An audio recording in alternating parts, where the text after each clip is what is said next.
I'm Ryan Aslan. I'm a partner with Stubbs, Alderton, and Markiles, the law firm here.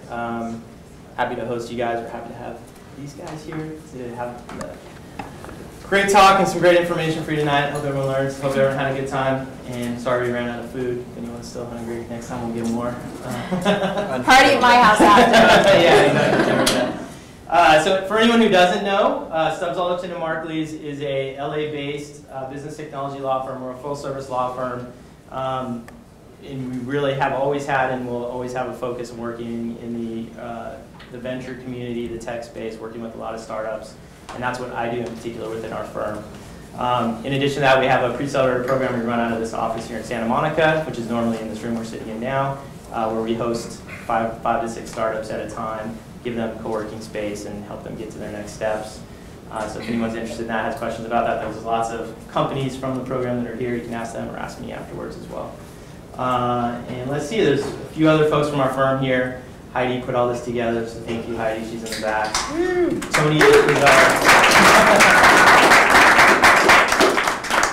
Tony Keats, who is one of our partners in the firm. Mike Schaff in the back is in our tax department. And Kevin, are you here somewhere? Right here. Oh, there's Kevin DeBray as well.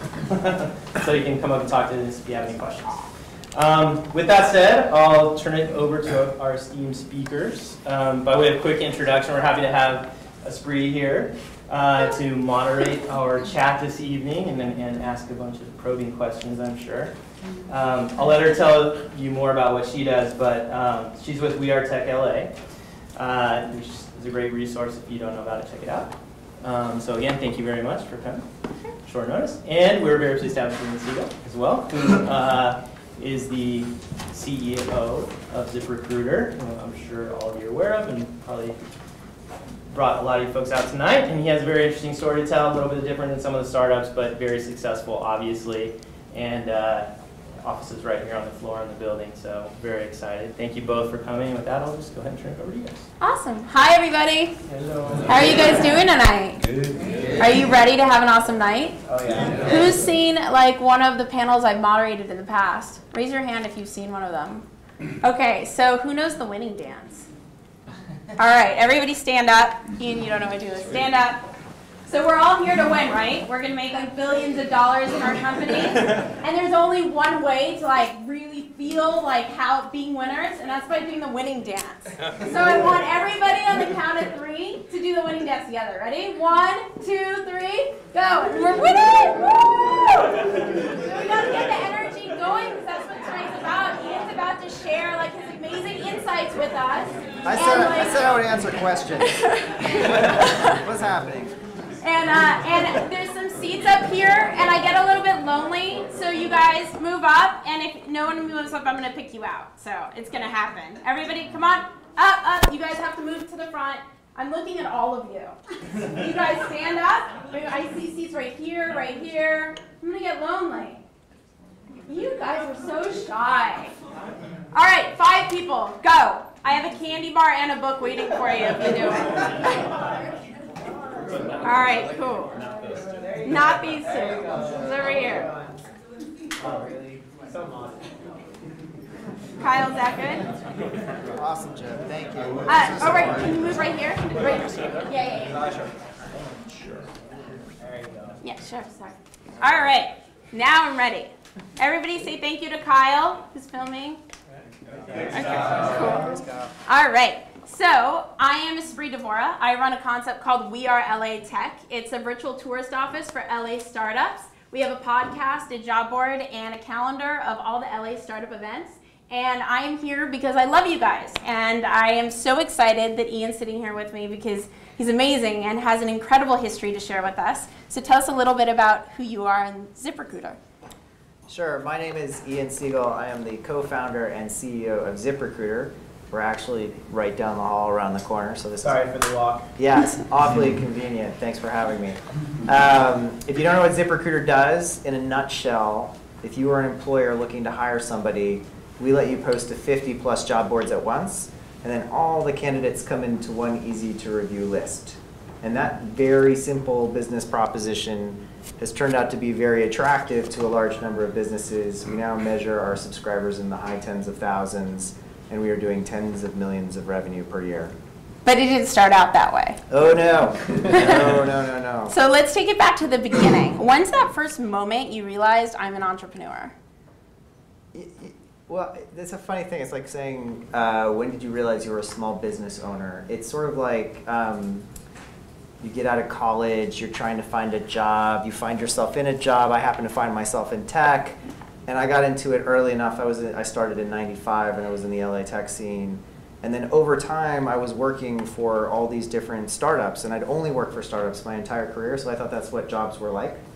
And when I finally started my own startup, we had very humble aspirations. So I'd to some extent been in what I'm going to call the rat race of VC-funded startups, where every startup I joined was incredibly well-funded, and we were a rocket ship. I got very lucky with the companies I joined, and we were either headed for a big liquidity event in the form of a sale, or multiple companies I worked for actually IPO'd. And what I noticed about a lot of those companies was there was a lot of what I call artificial urgency, where there was just like this self-flagellation where like, oh, we grew 50%, not 60%, and everything was measured in what we could have done instead of what we did. And so when I ultimately started my startup, my hope was that we were going to build something that was just calmer, is the word I would use. Sensible. I used to say I want to start a blog called Sensible Startup, but all the blog posts I wanted to do would have had to use other companies as examples, and I didn't want to call anybody out. So when you say, when did you realize you were an entrepreneur, it was, there came a moment where when we were probably we were about 1.5 years old, and there were 4 of us working for full time. I have 3 partners who are my co-founders, where I realized like revenue was growing every month, and we were sort of DNA wired. We had been perfectly trained, much like Mr. Miyagi taught Daniel to be like awesome entrepreneurs, because at every job we'd ever been at, the mission had been grow. And so we're just wired to build businesses that grew. And like we don't know how to run a business without growing it. And what year was this? Wow, that was 2011. So yeah, I remember looking around and I was like, wow, we need a, I'll tell you what I really knew. Sorry, yeah. It's a long-winded answer. No, it's okay. Here's what I really knew. I was working 7 days a week. Remember I said I didn't want to work that hard. I was looking for the calm business. And the reason I was working 7 days a week is that the customer volume was growing to a point where I was getting calls and emails from customers every day, all 7 days of the week, at all hours. We had no customer support hours posted. If you wanted to call us, I was thrilled. I was dying to talk to customers, right? And I was like, wow, I should hire somebody. That's when I realized I was an entrepreneur. And that's when I realized that we'd made it. We'd gotten past the point where it was just the founders, we'd grown big enough that somebody else could actually improve my quality of life. So yes, that would be my answer. But when you first started, you viewed it as a lifestyle business. So, yes. And you had 3 co-founders, right? Yep. Is that right? So one, how did you find your co-founders? And then I imagine all of you viewed it as a lifestyle business. So what did that mean to all of you? So I knew my 3 co-founders. We had worked together we had all worked together at a company called Rent.com, and then we had worked in various combinations together at multiple additional startups. So we knew each other really well, and I came up with the idea for ZipRecruiter, which was not actually ZipRecruiter. The original idea was something slightly different. And I cherry-picked these guys, and they were also the only guys who said yes to me when I said, hey, do you want to work on this with me? So it was a very careful selection process. And from the day we launched, we made money. So we figured out, and we practice MVP, and everybody talks about minimum viable product, and we really we made a game out of it. Our objective was to do the least amount of work possible at every step to find out if we should do the next thing. And I mean, if I could give you a dozen examples, but a lot of what we built didn't work, right? It just claimed to do something, and it was a way to vet whether or not customers would be interested in it. As soon as they demonstrated interest, we built it for real. And I remember the day we turned on our ad budget, it was $50 I put into it, and by day 6, we had made $70. But we're jumping ahead a little bit. Yeah. So for the 4 of you, it was really just not doing that much work and getting a high return. That's what lifestyle business meant to you. Sorry. No. Well, for us, lifestyle business meant grow the business, but we didn't want to have a manic focus on growth, though we did end up growing the business that way. We wanted to have a manic focus on quality of life. Mm-hmm. And so we talked. We literally sat down with each other, and initially it was every 3 months, and then eventually it got to every 6 months, then we do once a year. And we said, what do you want to get out of the business? And my list was, I want to be able to go ride my bike at the beach 3 times a week. I want to fly business class, and I would like to not answer all the customer support calls anymore. That would be how I would define success, and it was never defined in monetary terms. And each of us would come in with our list, and we'd be like, okay, how are we going to get each of us the things we want? And ironically, I still don't fly business class. Every time I try to do it, my wife says, let's donate the delta between coach and business class to charity. It makes me feel like an awful person. So I haven't realized that one goal yet. But yes, that was the definition. So. And like, what was the next step when you guys, were building it for a while, and your $1,000 day? Can you get into that? Yes. So we built it very slowly. We bootstrapped it. So you have to know we bootstrapped our business for 4.5 years, and then only in last August did we raise our first Series A, and we raised $63 million. And a lot of people come up and congratulate me on the Series A raise, and I'm like, that's the wrong thing. Don't congratulate me on raising money. That's the wrong thing to congratulate me. And this was after you made $100 million, right? Is that accurate? We haven't actually disclosed what our ultimate revenue numbers are. We're a little bit cagey. I can give you a very good reason why we're cagey. Okay, I will. But the $1,000 day is we finally had a day where we made $1,000. This was it was many months in, and we were so excited that we'd made $1,000. And I remember sitting across the table from one of my partners. It's literally our kitchen table, and we're like, man, I wonder what it would take to make $100,000 in a month. And we sat there and we did the math, because we had to do the math. I don't know why, but oh man, that's $3,000 a day. And I remember staring at him, and he was looking at me, and we're just shaking our heads like, that's impossible. That will never happen. And now we do, of course, many, many millions of dollars per month, right? We average hundreds of thousands of dollars per day. So, you never know. In the beginning, did you all have full-time jobs still, or you kind of did your own thing? I like to say our startup was built in molasses, meaning that we were all working. One of them, there were 3 of us initially, and we all had full-time jobs. And then our 4th partner, he actually came back from traveling in the Philippines with his girlfriend, and he didn't have a place to live. And I was like, I'll tell you what, because remember we were being really choosy about who worked with us. Stay in my back house, which is a converted garage. It sounds lordly, but let me assure you, it's a garage more than a back house. I was like, if you live there and work on our project, I'll let you live there for free. And that's how he became our 4th co-founder. And so that's how the 4 of us got together. Cool. And did you guys put money aside in the beginning and say this is how much, or just kind of keep going at it until you saw what you saw? So the initial kitty, if you will, was $10,000, and I put all the money in because that was going to be our marketing budget. But we were so conservative that the actual cost of getting the business fully up and running was about $2,500. And it's ironic that we're in a law firm, because I remember it was 9 months before we incorporated. We waited so long. We didn't do anything in the right order. We were making all this money.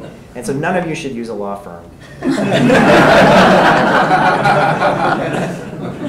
Yeah. On that note. So you get to your $1,000, and at that point you're knowing this isn't going to become a lifestyle. How long did it take to get to the 1,000, and then how long did it take to get to the next step? Oh, let me tell you, when we got to the 1,000, well, we got to the $3,000 day in just a few months. It was really fast. It was shocking how fast it was.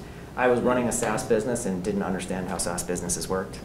What is a SaaS business? SaaS is subscription as a service, and what you do is you bring on subscribers who are monthly subscribers. So the more of them you bring on, the faster your revenue compounds.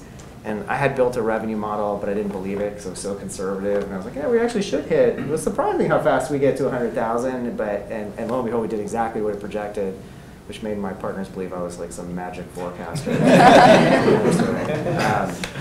But I still thought we were going to be a lifestyle business, and I was actually we'd do those meetings, and the list was okay, now we're going to get a 10-person office at the beach. We'll never outgrow that. And we're going to get a dog. It's going to be our office dog. I'm thinking a collie is what I want, because I think you can train those dogs really well.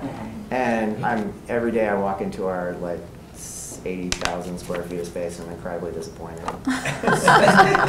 Feels like failure. Now, that initial marketing helped because you were immersed in the LA tech community. Now, are you from LA?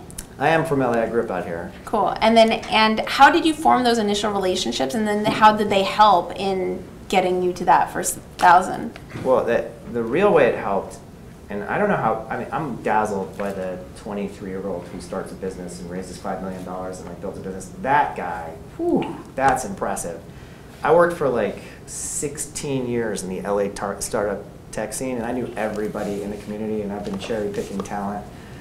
The entire time I've been at ZipRecruiter, like literally built a dream team. You should all try to recruit out of my company. I'm not kidding. Good luck. But we really have like an incredible cadre of talent there. But where it really helped is when we first built our product, it was, here's a little classic internet company story. We were called StarterView, not ZipRecruiter. And the idea was we were going to take the phone screen that you do, and we were going to put it online and make every candidate take it as part of the application process. And we did no SWOT analysis. We didn't like look and see if this product existed. We just were like, that's a good idea. We should do that.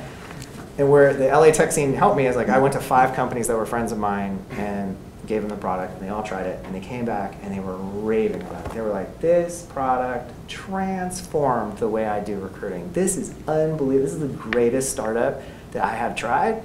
And all of them had the same first feature request, which was, can I do the job distribution without the interview? Because I don't know what questions to write. So we spent like 1 month building job distribution and 6 months building the interview component. And like overnight, we became ZipRecruiter, the job distribution company. So LA Tech helped define what our product ultimately became. And we'll talk about that a little bit later as well, how to use Google Ads to define what your product can become. Yep. So in your history, you've been a growth hacker, a product manager, an engineer. What do you identify with the most? You know, I've come to realize that the labels that we apply to people who work in our organizations are really limiting for those individuals. And I'll give you a specific example. The one role we have struggled with the most at ZipRecruiter is product manager. Because most of the people who call themselves product manager come into my organization and they're like, tell me what you want me to spec. And I was like, that is the worst possible way you could do this job. Like, don't come in here trying to build product, because remember, we make a game out of how little work can we do. Come in here and study the business, develop like an overarching theory about a way we can make money or improve the customer experience, and then tell me what's the like 1% of the 100% of the work you could do to just prove we should go to the 2% level. That's how I want you to do product. And where we've actually had a lot of success is we hire failed entrepreneurs now. We hire people who tried to build and run their own businesses to do product for us because they think the right way. So of all the titles that I would potentially apply, I like growth hacker the best. I think everyone should think about what they do. And growth hacking is really a way of saying, make the thing you're working on ever more appealing to a larger audience, or make an ever larger audience aware of the awesome thing you've already built. Because too often we use product like a club, and like, we don't have any marketing ideas, so let's add a feature.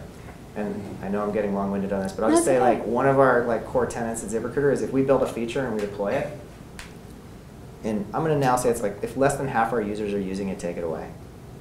It just complicates the interface. It makes onboarding harder. It makes customer support more difficult. It makes maintaining the code base more difficult. Like, how sparse can you make your product? Not how feature-rich can you make your product. At least for us, that's been our philosophy, and it's been a key part of our success. How very Jason Fried of you.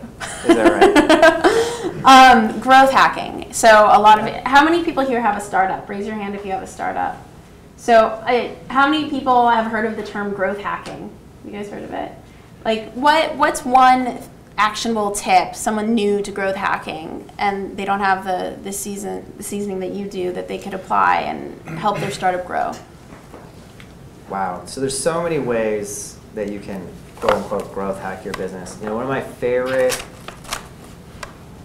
favorite stories about product development is, do you guys know what the cronut is? You guys ever heard of that? Dominic Ansel is this like mad scientist baker who creates new pastry concoctions. He like hybridized a donut and a croissant, and there were lines out the door. This guy, he got nationwide press. He got international press. Do you know how many cronuts he sells a day? He sells 400 cronuts a day. 400. Okay. Jack in the Box has 2,100 locations. 2,100 locations. They launched the croissant donut. They sell 200,000 croissant donuts a day. Wow. So when you talk about growth hacking, like so much of how businesses can grow fast is finding the right distribution channel rather than by being first in product innovation. And 99.9% of the younger entrepreneurs that I speak with these days try to tell me how awesome their product is. I would be so much more excited to have a conversation with a young entrepreneur who is like, listen, here is a ripe market, and here are the people who would potentially be the customers in this market of this idea that I have, and here's how I'm going to reach those customers. Before you even tell me what the idea is, tell me how big the opportunity is, because otherwise it's like, and forgive me for saying, it's like a science project. I have a lot of cool ideas, I really do, but I think there are very few ideas that are monetizable. And so, contrary to what most people say, when you're building a startup, it's about going out and getting investors right away and using other people's money. And you built for 4.5 years, if that's correct. You bootstrapped it, and then you didn't take money till then. Now, one, why did you do that? And two, if you could do it all over again, would you have taken investment money sooner? These are questions that haunt me. So,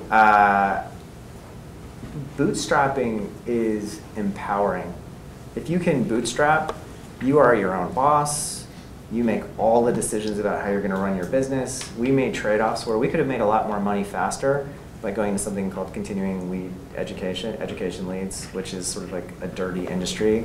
And because there was no one putting pressure on me to grow faster, I was like, hell no, I'm not going to do that. I'm going to run the whitest hat company that I possibly can. I called it the kindergarten test. Like, I never wanted to be afraid to tell any of the parents in my kindergarten what the job was that I was working on or the product that I was building. And we were making a lot of money. It was going really well. I think if I had to do it over again, knowing what I know now, I probably should have taken funding sooner, because there was a window of time there where we were all alone, and now we have a number of knockoff competitors, and we could have pressed our advantage probably around like the 3rd year. We should have taken funding and gone bigger. It is difficult as a young startup to have the confidence to go big. I heard a great talk by, I'm blanking on his name, the 500 Dave McClure, the 500 Startups guy. Yeah. And he said that in Silicon Valley, failure is widely accepted. You're rewarded for failure. Everybody congratulates you for trying. He said, you know what's hard? What's really hard is daring to go for it big, meaning like not selling out, but trying to build a giant company that will outlive you and potentially the people, every single person who co-founded that business. That's what's hard to do. And it takes a long time to build the confidence in what you're doing to believe that that's the kind of company that you're building. So it took me 1 year, probably too long, in light of the fact that I did take funding. We could have bootstrapped all the way. So then in end, you raised to accelerate at that point. So you just wish you took it sooner to accelerate sooner. Correct. Right. Yeah. Yeah, we allowed some competitive forces to emerge that we could have probably gotten so far ahead of, they would have lost all hope. And one piece that I feel is missing from our conversation is kind of taking it back for a second, is that you did become profitable and you were able to successfully bootstrap for 4.5 years, which is incredibly difficult to do. And you started that journey a lot with paid marketing. Did your team have experience in paid marketing to be able to pull that off? So when we talk about our team, for the first like 3 years, I did all the paid marketing. And to say experience with, let's say I knew what Google and Bing were, and I was able to go in there and figure out the interface for buying, but I'd not been an SEM account manager myself. And you may say like... What's SEM, just in case? Search engine marketing, where you go buy ads either on Google or Bing. They tend to be the most cost-effective way to initially build your business. I'm pretty sure if you're all running startups, you're familiar with SEM. If you can't make it work on SEM, you're not going to make it work probably in any other marketing channel. So certainly not in either satellite radio or TV, not in direct mail.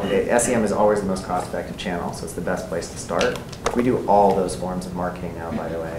So, but yes, we did build it on SEM, and we were crazy conservative. Like, we would say like, oh, it's got more than a 31-day payback. Turn it off, right? Like, too risky, right? And then I learned as we grew bigger, like, hey, the average SaaS business has like a 12-month time to pay back. And I was like, those guys are crazy. No, they're not. They're crazy like foxes, because they know what the long-term value of a customer will ultimately be. So when you hear about companies like Zendesk or Box, and they're burning $10 million a month trying to grow their bit, they're smart.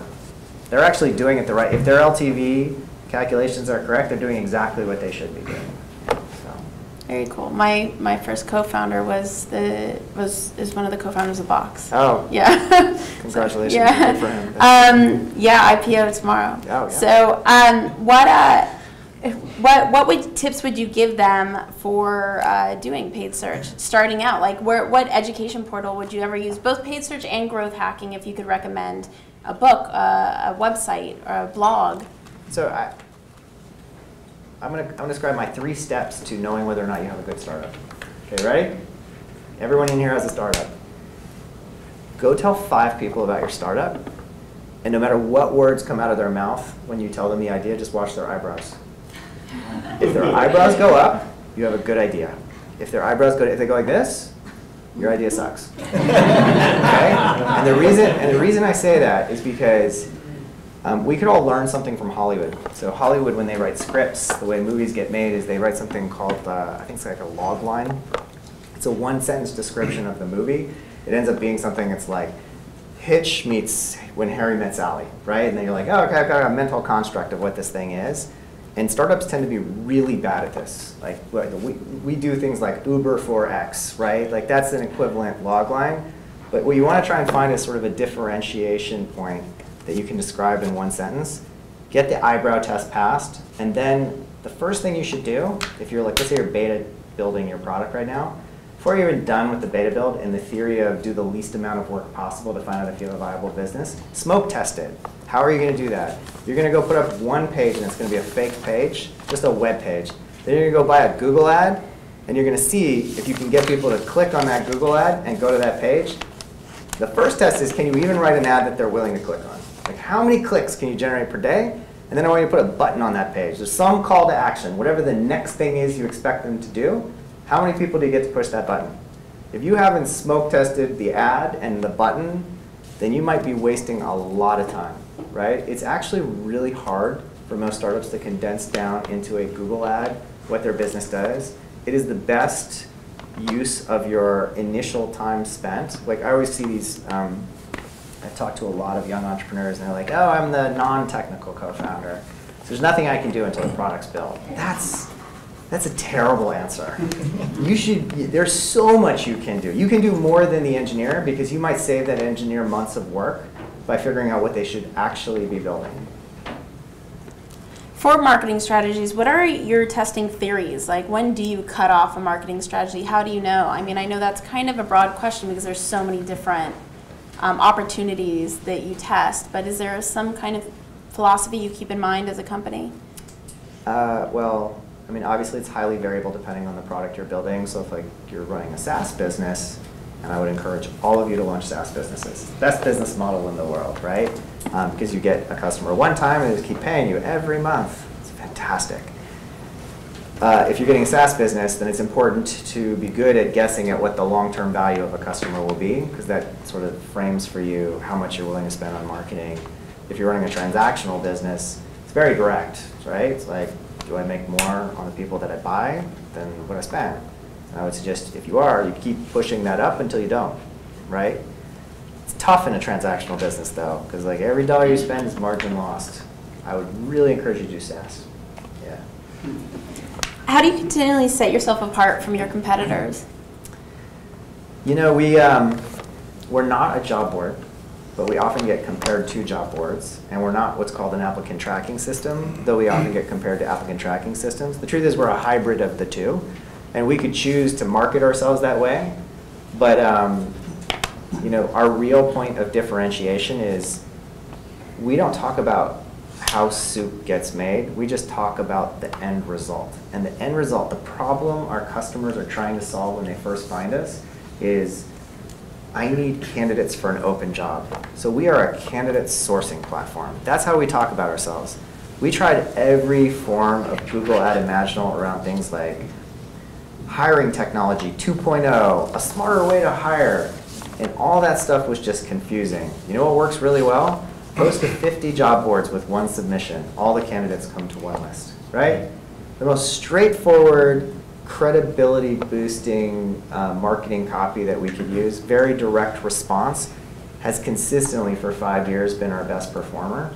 And I think that's really important. So what I say about our business is we have credible marketing. Meaning we explain to you, we don't just say hire faster, hire smarter. We say, this is how we're going to do it. We're going to get you a bunch of candidates. And then the second you press the post to job boards button and you put your credit card on our site, you stop caring how we do it. You're not going to go audit that we put you on all 50 job boards. What you care about at that point, what you're really paying me for, is candidates. Do candidates come in? You know what? When we NPS score, guess what happens? Everyone know what NPS, Net Promoter Score, is? If you get a lot of candidates, you love us. If you don't get any candidates, our service sucks. Totally. Right? And sometimes what's viewed as marketing is press, but press isn't always marketing. There's this term vanity press, which means it's just press for investors, but it's not press actually to get customers. What's your take on press versus marketing? We are not going to be the same as everyone, but we ran a security through obscurity strategy intentionally. We were making money. We were growing every month. We felt no need to tell anyone because we were bootstrapped. And one of my big concerns was, A, that a VC was going to go fund somebody to do exactly what we were doing and just knock us off with a bigger budget. But B, we made a lot of hay out of every one of our partners, and specifically speaking about the job boards that we feed jobs to who then send us job seekers back, thinking we were 4 guys in a garage. Every month, I think I told a story at another event, so forgive me if you were there, but when we first launched the business and we were connected to like 20 job boards, every month the ad rep from each of those job boards would call me up and shake me down. Every month. They would call me up and be like, you gotta raise how much you're spending with us this month. Because we were growing, so the number of jobs we were feeding them kept going up, and we always bought on a fixed budget, and they'd be like, your budget's too small, you gotta spend more money. And I dreaded answering the phone. And can you imagine how many calls that I dreaded? Like, I'm a bootstrap startup, and every call means I make less money, and I can't not take their calls because the relationship's so important. This goes on for 2 years. I mean, that's like 240 calls or something, like times they asked me to raise money. And then this funny thing happened in the like 25th month where suddenly they all called almost at the same time and they're like, what can I do to keep your business? Because they had ladder stepped me to a point where I was one of the biggest buyers on their platform, and suddenly I had leverage and I was like, oh, you can discount your rates. And suddenly I started, like they dreaded my call because I was just grinding. And like we are at a point now where like, why can't somebody go build ZipRecruiter and just knock off exactly what we did? Well, I've spent like 3 years negotiating all of these job boards down as one of their biggest buyers. You will never be as big a buyer as I am. I don't think there is a bigger buyer of job seeker traffic in the country than ZipRecruiter right now. So we're such a whale, everybody fights for our business. And still on the topic of marketing, how is it different? You have a 100+ person sales team now, right? So how is having a sales team different than growth marketing and marketing strategies? Are they serving a different purpose within ZipRecruiter? So I was the guy who said, we're going to build a better mousetrap. E-commerce was working great for us as a conversion device, and I didn't really understand sales, and I didn't want to launch a sales team. I thought like, we're going to be this lean, mean, high-margin machine. If any of you get traction, let me encourage you to build a sales team. Oh my goodness, right? There is a value, and I will try to describe it as simply as I can in terms everyone can understand. There is an unparalleled value in a human being calling somebody up and just saying what the website says. You cannot ever convey as much credibility in text and images on a web page as someone sincerely repeating exactly what that web page says over the phone. A lot of the objection that we have is people who disbelieve that we're actually, for the price we charge, going to put their job in all these different places. They need reassurance.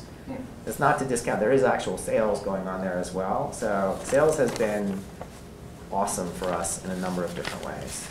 Let's talk about customer service. Yeah. Because that ties directly into it. How did you handle customer service in the beginning? How do you handle it now? What are your philosophies? So in the early days, there were just the 4 co-founders, and we literally rotated between each other's kitchen tables every day. And it was, you know, like I would dread the customer that'd be like, hey, can I come into your offices and talk to you? And I'd be like, today's not a good day. Can't do that. And I was taking all of the customer service calls. And if you called us, I am telling you, you got legendary service. Meaning that like, I would do an active listening exercise. You'd say like, this is the problem I'm having. And I'd say, this is the problem you're having. You're on this page, and this button's not working. And then one of the engineers behind me would be madly fixing the bug. And then I was like, are you sure? Press refresh. They were like, oh my God, it's fixed. I was like, have a great day. And that was the level of customer service you got. And then what I discovered too is initially I was embarrassed to tell them I was a founder because I was like, how podunk are we that you're talking to a founder? But so many of our customers were SMBs, which is small to mid-sized businesses. And I can't tell you how deeply they appreciated finding out that I was a founder because they knew I cared. Like they knew they could have a real conversation with me. I would encourage all of you to tell everyone you're the founder when you're on the phone. Don't try to mask how big your company is by like giving yourself a title like head of biz dev or head of CS or something. Like just tell them the truth. Like, I'm a co-founder, this is my business. I will do anything to make you happy. And that became our brand identity. So it is more difficult now with tens of thousands of subscribers, but that's what we aim for. What are some of the things that you implement now when you're hiring someone in customer? What do you look for? What are some of the roles that they have? Yeah, so a lot of it is attitude and personality. And for us, it's also exceptional written communication skills because it's not just how you talk, it's how well you write and how thoughtful you are, right? We want people who genuinely care about the customer. It's easy to hire customer support reps. It's hard to hire good ones. So when we use our own service to hire customer support reps, we still have that interview function I told you that we want to get rid of. We make the people who apply for the job answer just one interview question. And the question we use is, tell us about something you love and make us love it too. You learn so much about who that person is, both by what they choose to tell you that they love, but also their writing style, how concise they are and how they write back to you, how thoughtful they are. Do they genuinely evoke a passion for the thing that they're talking about? You know, passionate people tend to be passionate about the customer. Someone who just wants a job is going to write a paragraph and probably have spelling errors or grammatical problems with what they've written. The first time we ever posted our customer support job to Craigslist, we got, because you can post to Craigslist through our service, little pitch right there.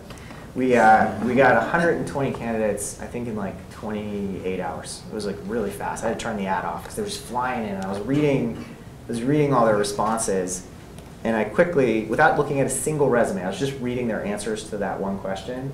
I was able to rule out 110 of the 120 applicants by just using the rule, if there was a spelling error or grammatical mistake in their first paragraph, I wasn't going to hire them. Like, how could you be applying to a customer support job with me where we'd said in the ad that writing was important and a lot of the responses would be done via email and not take the time to proofread what you wrote? So. And getting back to your growth now, how has your company changed now that you've raised money versus pre-investors? It's intense. It really is. I will tell you, it's like there's a great saying I heard, which is the life of a startup is first they ignore you, then they mock you, and then they try to kill you. You know you've made it when everyone is trying to kill you. Everybody's trying to kill us. So it's intense. It really is. Like when you register on so many people's radars, and I'll tell you like one story. Our biggest source of traffic, the biggest partner we work with, we had a 5-year relationship with them. And the week after we raised our $63 million, they shut off their relationship with us. They basically decided that we were their #1 competitor now. And so like there's an example of where like you take the money, like you stepped into the ring, right? Like the big boys aren't ignoring you anymore. We couldn't fool anybody. Nobody was like, oh, those are 4 guys in a garage. You know what I mean? Those guys just raised $63 million. So That's tough. yeah. How about tips on raising money? So I'm probably not the best person to ask about this. I've only raised money one time, and if you ask me how to do it, you should bootstrap your business for 4.5 years, tens of millions of dollars in revenue, and be throwing off healthy profit. It's really easy if you have those. Would you? I mean, you talked about in the beginning that one of your initial goals was to ride at the beach 3 times a week.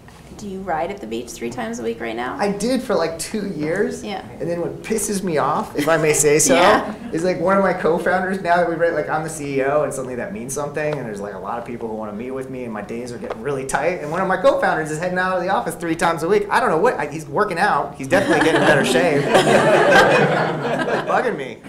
Because The answer is no, I don't do it anymore. no, the reason why I ask is do you enjoy having this much responsibility, or would you have preferred a route where it literally stayed at a kind of humble lifestyle business?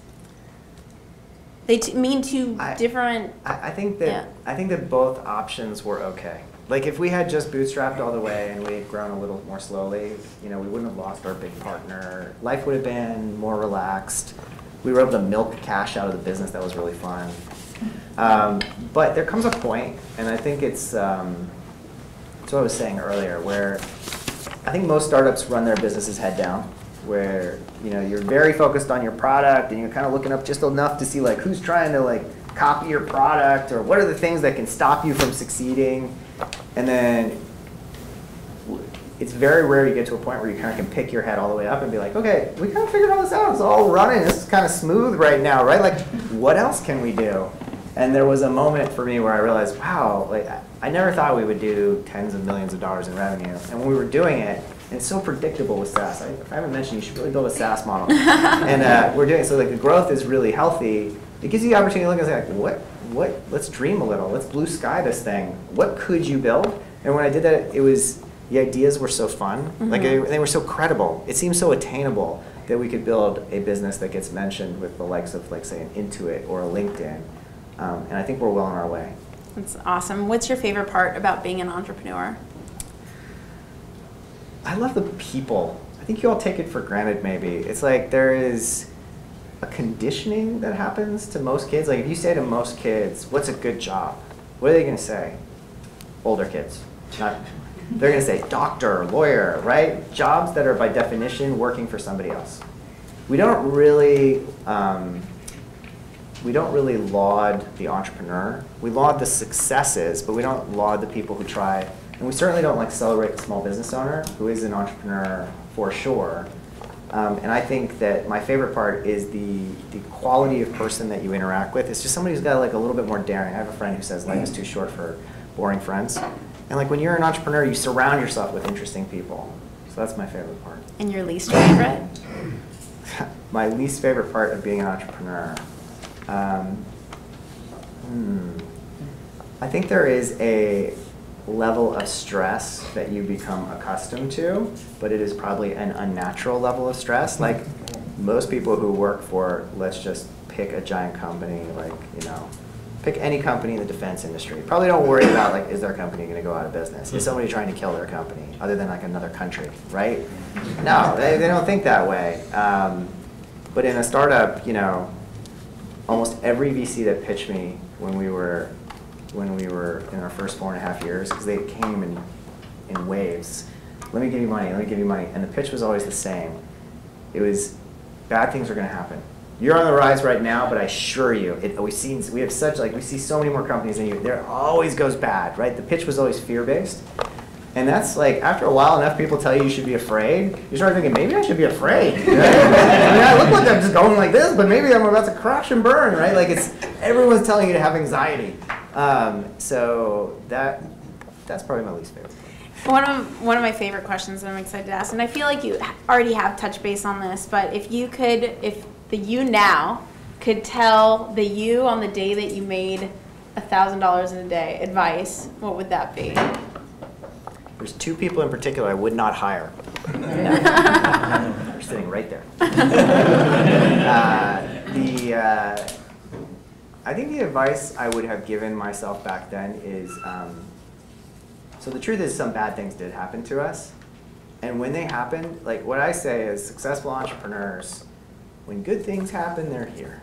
When bad things happen, they're here. Like we're right in the middle. Like you don't want to go too high and you don't want to go too low.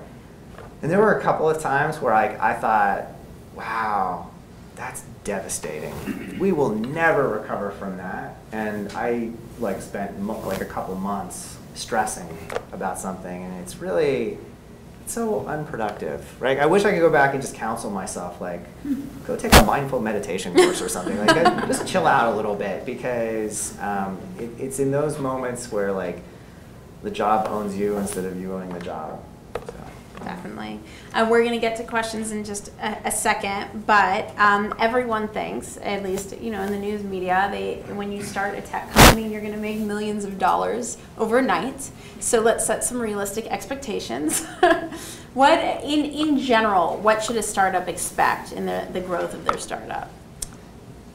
So I'm going to answer that question. There is a great truth to how businesses actually work, which is that the larger the business, the better it is at optimizing revenue streams that are already identified, and the worse it will be at finding new revenue streams. And the reason that's true is that when you get to scale, you start measuring growth rates, and most startups grow too slowly for you to want to keep investing in them. It's very rare something's a rocket ship out of the gate. And so I believe it takes 2 years of solid work on a product just to get it to the point where you're ready to mass market it. In most cases, it takes a lot of tinkering and feedback from customers. So I think if you are building a startup and you feel like you're in an endless slog, you are. You're doing it right. That's what you should expect. It should literally be 2 years. I mean, I read about Zenefits too, and that guy Parker, and in 1 year he's got the fastest growing SaaS business in the world. Screw him. Right? Or good for him, I should say. Congratulations. But that's the exception. Don't let that become the rule in your head. Let's do some questions. Yeah, go for it. Mark Landay, Dynamic Synergy Executive Recruitment. Congratulations on your success, Ian. It sounded like you were taking a lot of inbound VC calls. Of the $63 million, what percentage of that was done as a secondary, or how much money did the existing shareholders take off the table and take out of the company during that financing? Wow. That's a sophisticated question right there. We've never disclosed the actual percentages that were secondary versus money that went on the books, but the 4 founders, we were profitable and milking cash out of the business, so each of us took some money out of that round, and I was very happy with it. There's a substantial amount of money on the books though, because that was a growth round. The reason we took that round is because we were dreaming big. We were blue skying this thing. So we have a very healthy balance sheet, is what I would say. Yeah. Another question? Yes. Curious, any company that you said you don't want on your platform that wanted to pay you and said I don't agree with what you're doing? Oh, we reject, I think it's 10 to 15% of the companies that attempt to use our platform. And the rules are really simple. We won't allow multi-level marketing companies to use our service. We don't allow any company that tries to make money off of job seekers. So they can't charge job seekers to apply, they can't charge job seekers for training, they can't charge them for supplies or for goods that they will later sell. We try to, in fact, when we wrote the rules about what we would allow, we required an employer to check the box every time. And part of my great relationship with sites like eBay and LinkedIn, they're like, hey, can I copy that? Because they liked the rules we wrote so much. So. Another question? Yeah. How do you distinguish yourself from your competitors? So I told you we're a hybrid, but we really only focus on one feature. And I honestly, I don't know how job boards are marketing these days in mass, but the main 2 truths of our business are, at least in our category, everyone was trying to go aggregate the largest number of job seekers they could, and then go say to employers, look, I have a bunch of job seekers. And then when we came in, we were like, look how conveniently all these different sites have aggregated job seekers for us. What a commodity we can now go buy. Let's just try and aggregate employers and then tell them we'll go get them the job seekers and not make them worry about where they were. So we kind of flipped it on its head from the traditional marketing. And then, like I said, our marketing is very direct response focused. We give you a credible reason to come try our product, and then our science is actually giving you what we promised, though you don't need proof that we have done it other than in the form of the candidates. So. I'm curious, what's been the main advantage of building the company in LA versus San Francisco? For me, the advantage was I grew up in this community, and like I said, we've been able to cherry pick talent. But I also think the quality of life here is extraordinary, particularly if you're envisioning a lifestyle business. I told you I wanted it to be on the beach, a little 10-person office. So, but I think there is a lot of talent. LA is an emerging market, and San Francisco is a mature market. So what happens in San Francisco frequently, and I've had many relationships the other companies was in with companies in San Francisco, is it's a much more mercenary culture because there's so many options. right? Whereas down here in LA, it's exciting to be part of ZipRecruiter right now because you feel like you're going to be a tentpole company in this ecosystem, and there's an advantage from a retention standpoint for us. So. Another question, yeah. So I mentioned your philosophy on if 50%, like less than 50% of people are using the feature, you cut it to my engineer, and we're having a fierce debate right now over Facebook chat. Yeah. He's like, Google has built things that only 10% of their audience can use. Does it change when your company scales from like having a small user base to larger, or do you still hold that true today?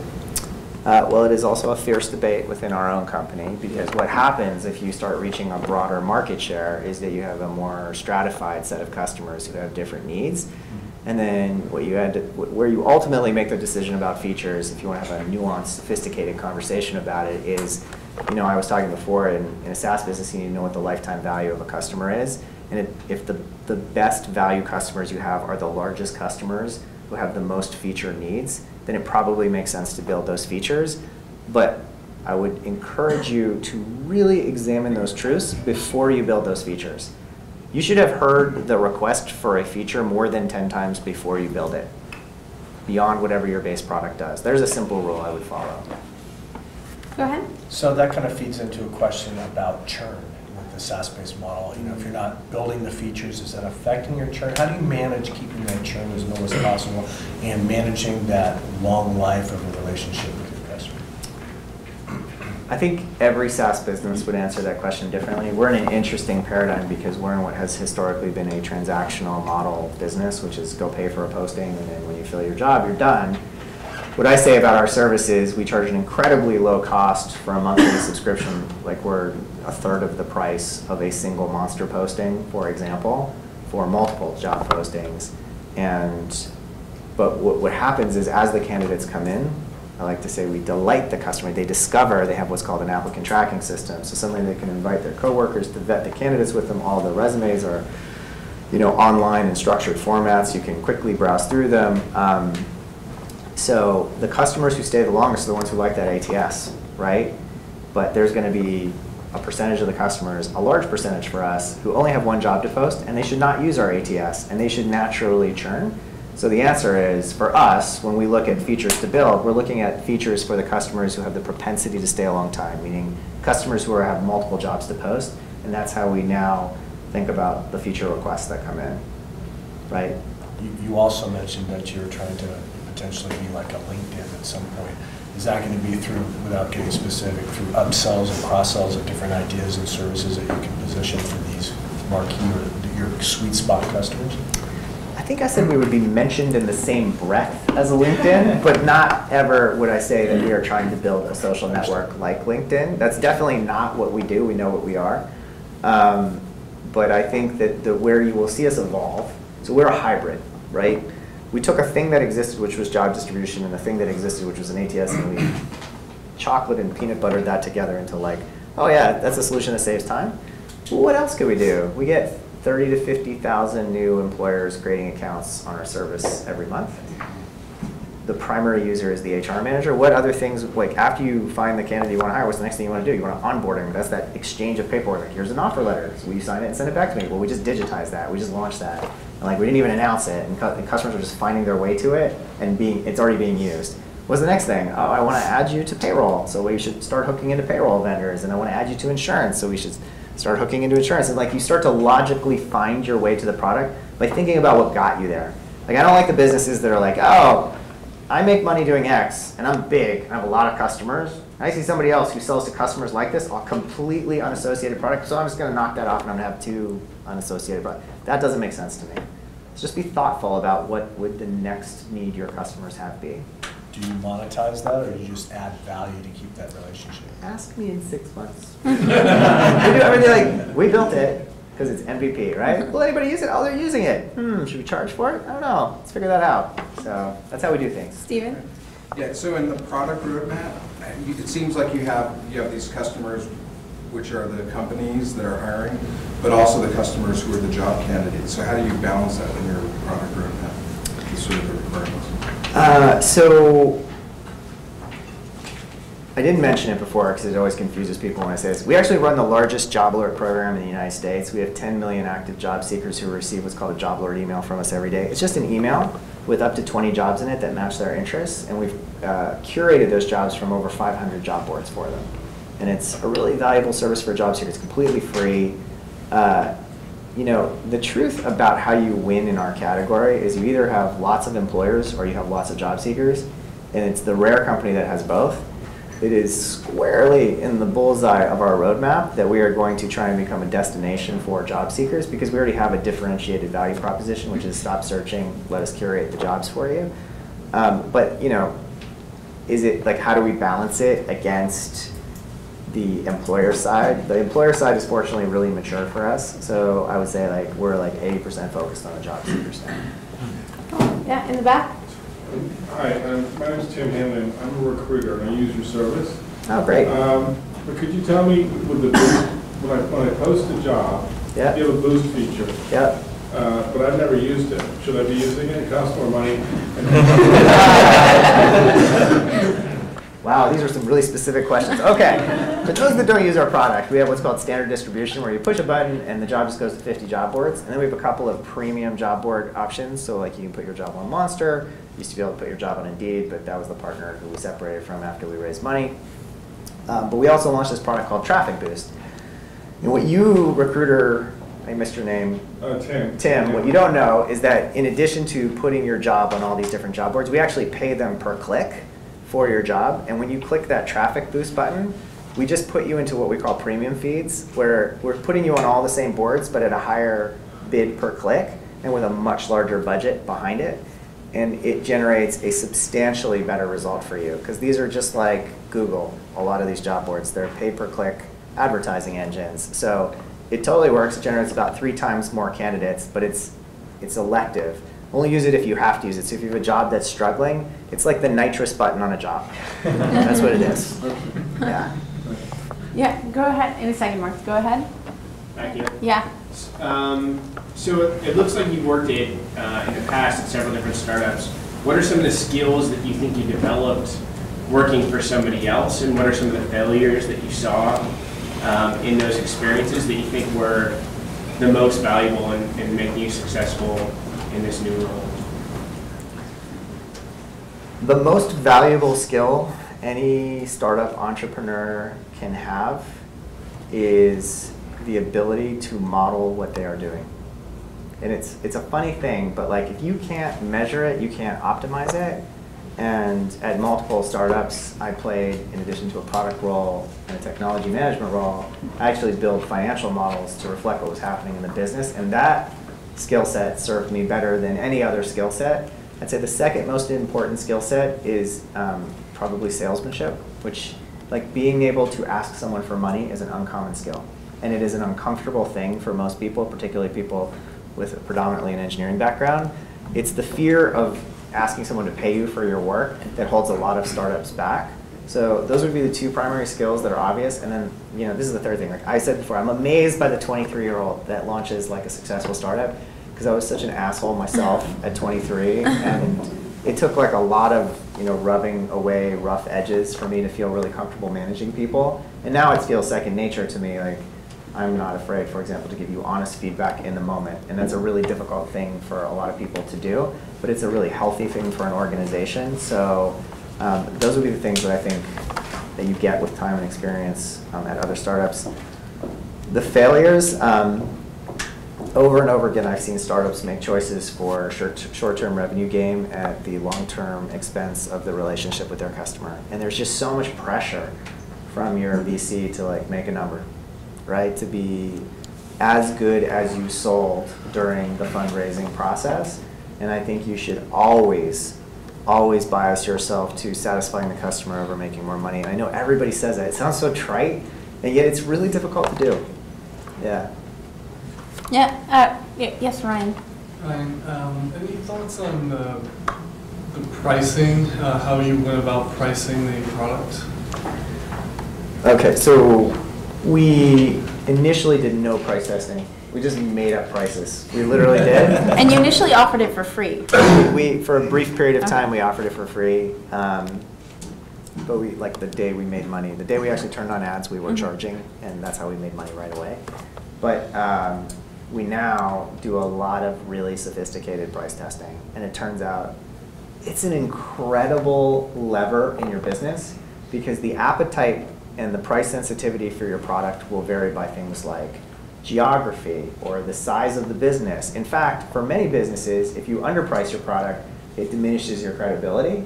You look podunk, right? It's a weird, counterintuitive, difficult to accept truth for a lot of young entrepreneurs. So, but I would not encourage you, I would encourage you to underprice your product initially because it'll make you feel more comfortable and it'll let you really measure the market size and fit before you get into price testing, because price testing is a funny exercise. It's the act of making more money for your customers without providing more value, right? It's like matching their perception of your value to the price they're willing to pay instead of saying, hey, I'm going to give you something more to take more money from you. We've had great success with pricing in the past 4 months, and we actually just turned off all our price testing because we wanted to make this a year where we really focused on customer satisfaction, and it was confusing to people because price testing works so well.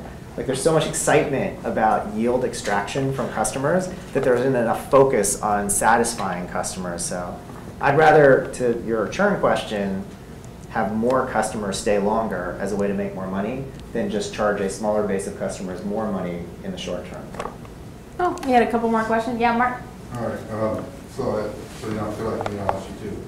One, maybe you can reflect on your mobile strategy, how they're suggesting, millennials and job seekers are looking for jobs over mobile. And two, talking about strategy, maybe you can also share about how's your strategy in regards to integrations such as, Santa Monica Temple Company, Cornerstone Demand versus Taleo or Oracle, and how do you keep those partners happy or work on that integration strategy with other folks in the space? Okay, well, let's take the mobile one first. If you're not doing mobile, you should be doing mobile, right? There's a great deck that somebody put out, I can't remember who it is, called Mobile's Eating the World. Probably everybody's seen it, but if you haven't seen it, go Google Mobile's Eating the World, and it will convince you you should be building a mobile business. For us, in the job-seeking world, every month the percentage of job seekers that search on a mobile device or a tablet relative to a desktop increases. So our industry is moving almost entirely mobile on the job-seeking side, and then ironically, many of the employers who use these products called applicant tracking systems, these products themselves can't take an applicant through a mobile device. So there's incredible tension in our industry. Someone could get rich solving that problem. A lot of people have tried, and it's been like an elephant graveyard at this point. Like nobody's been able to crack it. Cornerstone On Demand, Taleo, we work with all these applicant tracking systems in the form of you can post a job and just have the candidates route directly in. That's how we do it. You put in a custom apply URL. It's a somewhat nuanced question, so I'm not going to spend a lot of time on it because I think most people won't know what I'm talking about. But if you want, we can talk about it afterwards. Yeah. Yes? Are you working with people like JPS or WorkSource? They seem to not have enough jobs available for people who are clicking unemployment and there are CAL jobs. And people post their resume to CAL jobs. I'm embarrassed to say I don't know who JVS or WorkSource are. It's part of it's a group of people that Goodwill runs it in one part of the city, Jewish Vocational Services runs it in another part of the city, and it's work sourcing. Okay. And they teach job skills. I think it'd be a great partnership. Thank you very much. Yeah. Appreciate that. I'm going to remember that. Okay. And there was a question in the back, in the blue shirt. I thought you raised your hand. Oh, okay. Cool. Any more questions? Oh, yeah. In terms of onboarding companies, you said you have a sales team now of 100 people. And what point do you think, I guess, the differentiation between companies finding you versus your sales team finding them? At what point did you realize, or maybe, obviously sales teams works now. So would you say you want to keep or grow the sales team exponentially, or eventually it'll just start coming to you naturally, organically? The interesting thing about our sales team is they don't actually make any cold calls.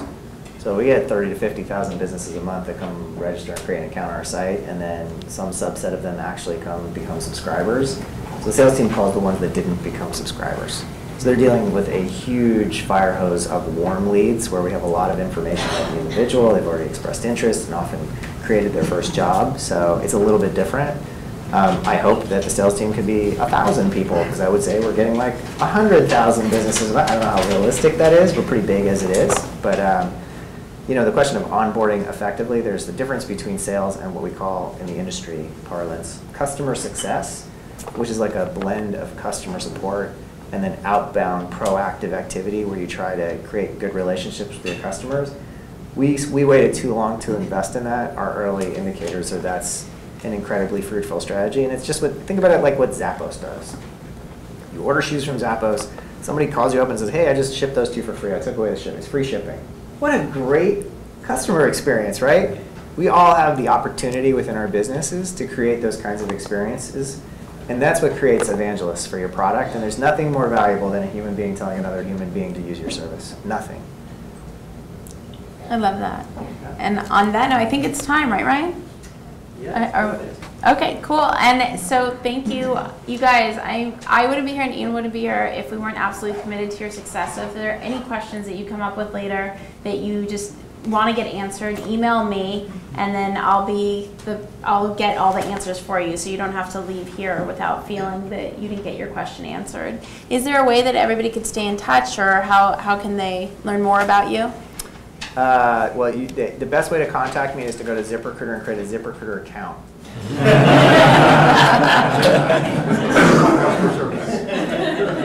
I'm just right around the corner. Anyone can, you guys can, our contact information is on the website, so if you want to reach out to me, I'm actually relatively easy to get to. Sweet. And my email is esprit@wearelatech.com. So if you have questions, just let me know. And I'm at Esprit Devora on Twitter.